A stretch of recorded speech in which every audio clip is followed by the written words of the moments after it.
प्रदेश में पंचायत चुनाव में आरक्षण की स्थिति को अंतिम रूप से प्रकाशित कर दिया गया है।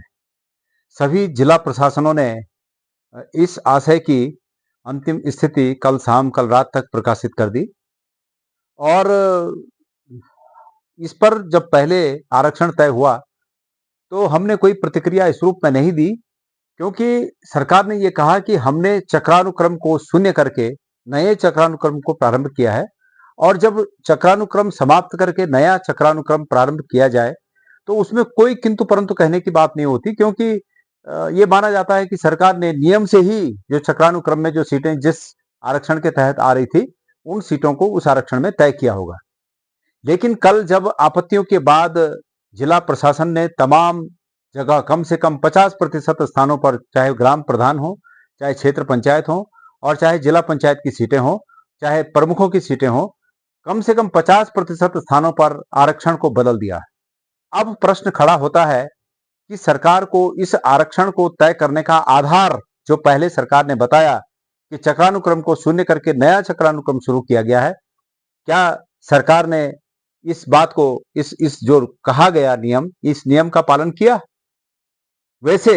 अगर सरकार को पहले चक्रानुक्रम समाप्त करना था तो इस आशय का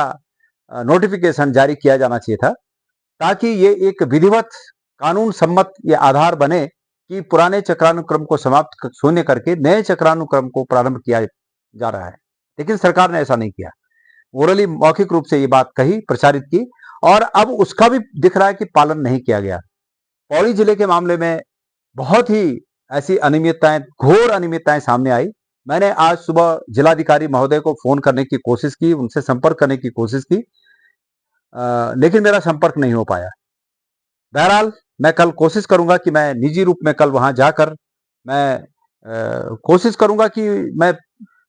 जानकारी जुटाऊं कि उन्होंने ये जो आरक्षण तय किए हैं, पहले के अपने ही द्वारा किए गए आरक्षणों का बदलाव किया, किस आधार पर उन्होंने पहले तय किया और किस आधार पर इन्होंने इन सब तय आरक्षणों को बदल दिया, ये जानना हमारा हक है। और मैं उम्मीद करता हूं कि वो भी ओपन जो खुले तौर पर जो हुआ है उसको हमसे शेयर करेंगे, हमें बताएंगे। मैं कल उनसे कोशिश करूंगा कि मैं कल उनसे मुलाकात का समय लूं और उनसे मिलने जाऊं। बहरहाल जो लोग पंचायत चुनाव में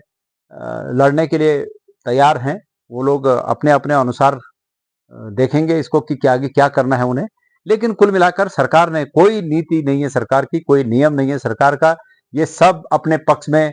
सत्ताधारी लोगों के दबाव में किस तरह से क्या क्या करना है, जिला प्रशासन पूरा शरणागत है मंत्रियों के आगे और सरकार के आगे पूरी तरह शरणागत है। लगता नहीं है कि कोई रीढ़ वाला अधिकारी अपनी जगह खड़ा रहकर ये कह सके कि मैं संविधान की रक्षा के लिए, नियमों की रक्षा के लिए मैं अधिकारी बना हूं और इन नियमों की रक्षा, जो नियम भी सरकार ही तय करती है, लेकिन उन सरकार द्वारा तय नियमों के लिए मैं उसकी रक्षा के लिए मैं खड़ा हूं। लगता नहीं कि कोई रीढ़ वाला व्यक्ति कोई बचा हो। लिहाजा आज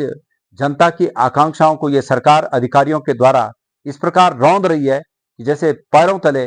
कीड़े मकोड़ों को रौंदा जाता है, इसी प्रकार लोगों के हक हकूक को रौंदा जा रहा है। इसकी घोर निंदा होनी चाहिए और मैं उम्मीद करता हूं कि जो जागरूक लोग हैं वो आगे क्या कार्रवाई करनी है वो लोग स्वयं जागरूक हैं और वो उस पर आगे बढ़ेंगे। धन्यवाद।